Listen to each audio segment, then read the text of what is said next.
Gotta get my fart on. Yeah, don't be farting on the camera now. You can't edit that out.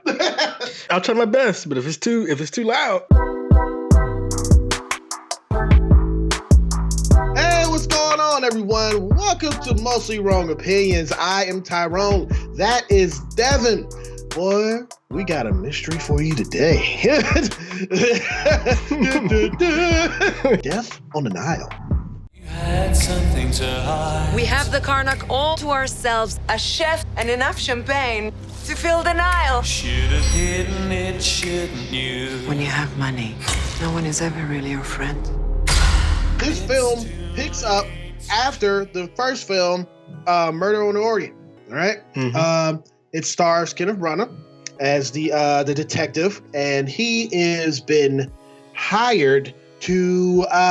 We don't know initially why he's been hired. It's unclear as to why he's really there. I enjoy murder mysteries. Okay, I feel like a film that did it right.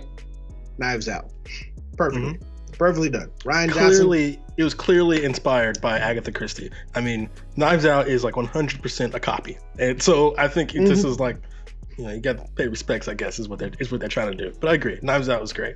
I'm not going to give it away, but if you notice when it comes to Death on the Nile and compare it to the first film, Murder on the Orient is got to look at the key word. Murder is just one. With Death on the Nile, it's not just one, it's multiple. But the only problem is you can see who this is from a mile away, from the beginning. Who the killer is? Who can see who the killer is from a mile away. Gotcha. Yeah. So broadly, yeah, this movie is about a bunch of rich people. They get on a boat on the Nile. Someone dies. It's a murder, right? That's the movie. It's very simple, very clean, straightforward. But who killed who for what is the whole point of the film. So the fact that there is a murder or a death, not surprising at all. But I do think that it's interesting who they killed, because I wasn't familiar with this book. I wasn't familiar with the story. So so when they killed the person who died, I was kind of surprised that actor died. I'm like, wow, they took that actor out quick, crazy. But I do agree that when the movie started, I was like, oh, figured it out immediately. Now, I don't know if that's because of Agatha Christie. I doubt it. I think it's just because of the way the film is shot. I think it's just harder to hide red herrings in the film, but much easier to hide red herrings in a book. But in the movie, I was like, oh, clear. Yeah. But it didn't ruin the movie for me, because actually I did enjoy it. It is a little hokey at times. Like they have this whole backstory about why the detective has this wacky mustache, and apparently that backstory is not in the book. So I thought that was kind of dopey anyway. I don't know why that was added. But Kenneth. I guess so. He wrote this movie, didn't he? So I guess so. Yeah, he wrote both of them. I guess he had to give his character a tragic backstory. What's funny though, I liked the setting of the backstory a lot. Yeah, beautiful.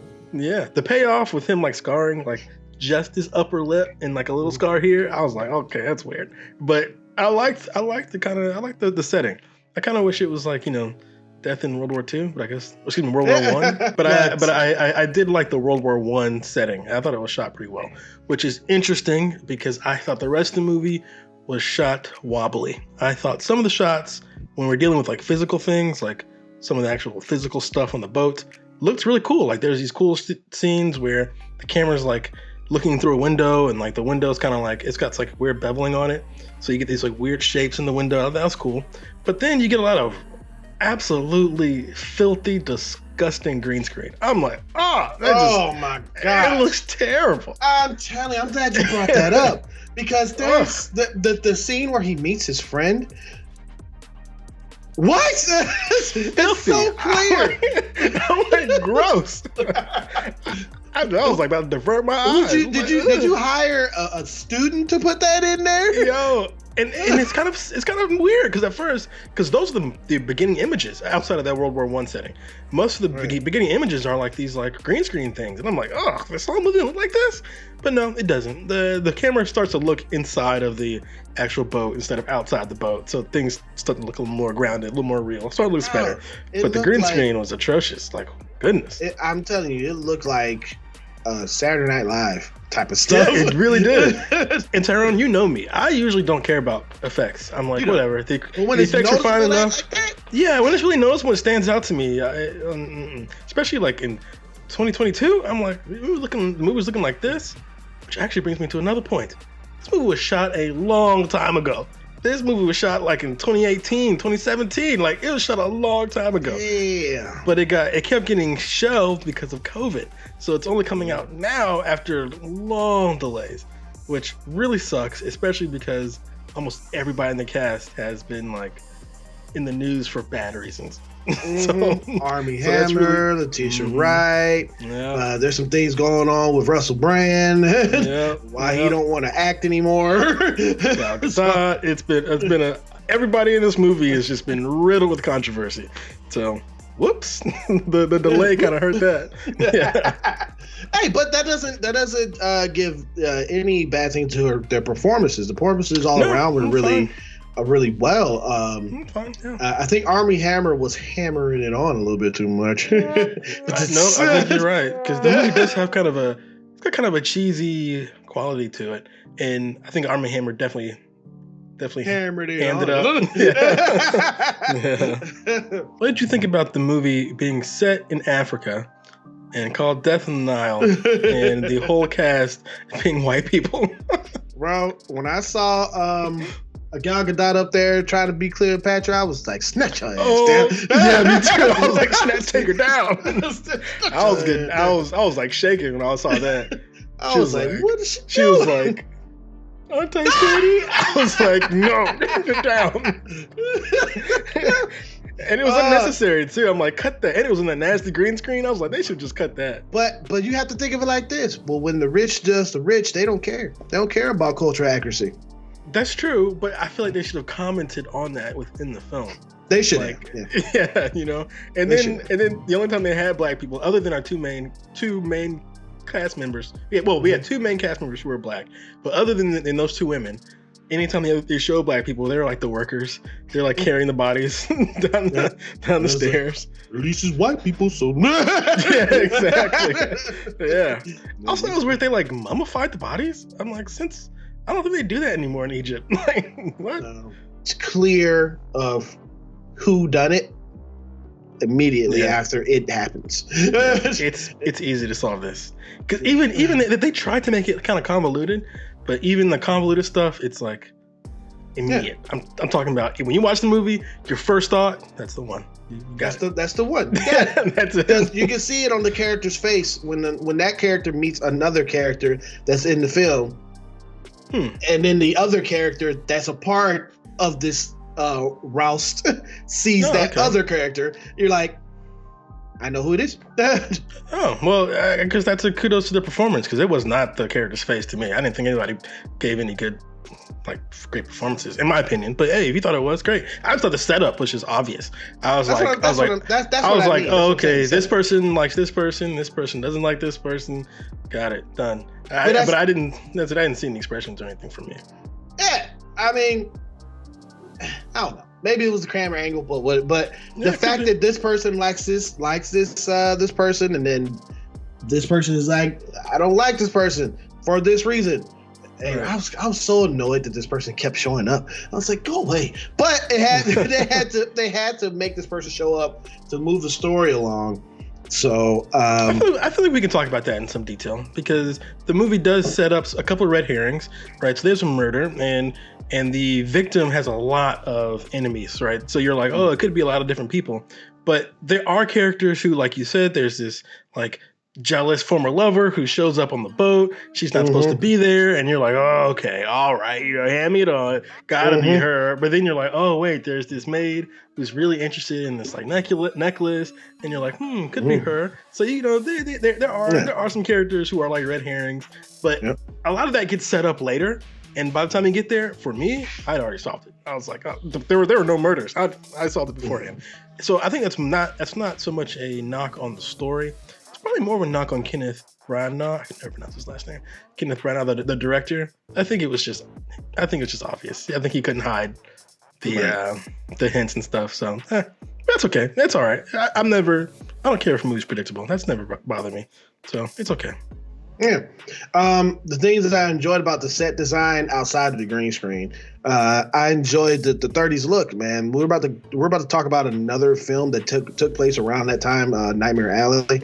Both of these films here have this noir 30s, early 40s look, and I'm like, yo, that's nice. Yeah, you're right about that. Like, because they did kind of lean into like what's it called? Like the golden age of Hollywood type of look going on with some of these characters.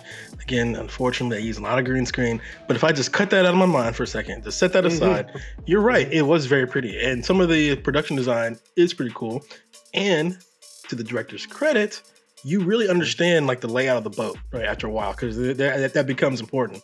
So it's shot really well. So, you understand your geography, and it's pretty. It's the boat. Everything else is not. It's weird. Green screen, horrible. Boat, okay. Russell Brand's wig, atrocious. Ooh. I was like, damn, what the heck? With the whodunit, man, you guys are gonna have to see the film for yourselves and see who done it. But we're gonna give our rating right now. So with everything that we said about the film, from the actors to the directing to his writing, that's like and stuff. I'm gonna give this film a 7 out of 10. Okay, yeah. I think a 7's pretty good. I'm gonna give this I think I'm gonna give it a 6.5. I'm in a good mood. I give it a 6.5. I was about to give it a 6, but I'm like, 6.5. Why are you gonna give it a 6.5? Because I think you brought up a good point with some of the production design and the 30 setting. I did like some of that. The green screen though, I think that really bothered me for some reason. I don't know, it really bothered me. It bothered me too. But the movie is, I felt smart at the end of the movie where I was like, haha, I solved it. But you know what? That probably means the movie did the thing, right? Because I was thinking, right? Did his job, yeah. Yeah, exactly. So I'm like, it's not so bad that I solved it, right? The movie had me thinking and guessing and weighing things, and so I was like, great. So I think it's a good movie, but this is one of the harder movies to review. Only because, as I've said it before, movies in the middle, tough, man. Because there's not a lot to say. Because it's just like, they did the thing. Good job. And that's kind of how I feel about this movie. But what the movie wanted you to do is stay at pace with it and solve it at the end when you solved it. That's where they went wrong. When they solved it. You're right. That's where they went wrong. You're right about that. It's clear they wanted you to be like, at the end, to be like, you're right, I changed my mind.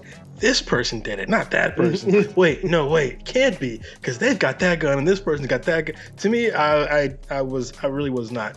I wasn't super invested in that kind of stuff. Because you're like, it's not you, it's you. Yeah. And I think you're right. And I think you're right. I think it's like the camera angles and stuff like that. It's just like the way camera will linger on one character and then another character. I was like, oh, okay, I see them setting this up. But so I guess that is a knock as well. But the movie's not bad. It's fine. Don't rush out to the movie though. I was about to say, would you recommend people seeing it? I would recommend it, but not the theater. Don't rush out. It's going to be on streaming. And when it comes on streaming, I think you'll have a great time sitting on your couch watching this movie. But if you go out to the theater and watch it, you're going to see all that green screen in HD. Woo! Yeah, so people, I gave this film a 7. Devin gave this film a 6.5. Wait till it comes out on HBO Max, because it will be on HBO Max pretty soon. And hey, that's our review for Death on the Nile. Lock the doors! The murderer is here and will stay here. All right, people, we'd like to thank you for clicking on this video, man. We really appreciate you guys. Do us a favor, click on that subscribe button. It's right down there, you know what I'm saying? And hit that notification bell to stay up to date with everything we do right here on Mostly Wrong Opinions. You know, we really appreciate you guys looking at this and checking out the films that we do. You can hit a thumbs up if you liked our review. It really does help out the channel. Or you can hit a thumbs down and you can be like, I hate murder mysteries. I caused the murders. I caused the murders. It was me. It was me all along. Whatever you choose, it is your opinion. But just remember one thing. It's mostly wrong. Snatch your ass down. Exactly. One of the servers should have came just like, what are you doing? Yeah, exactly.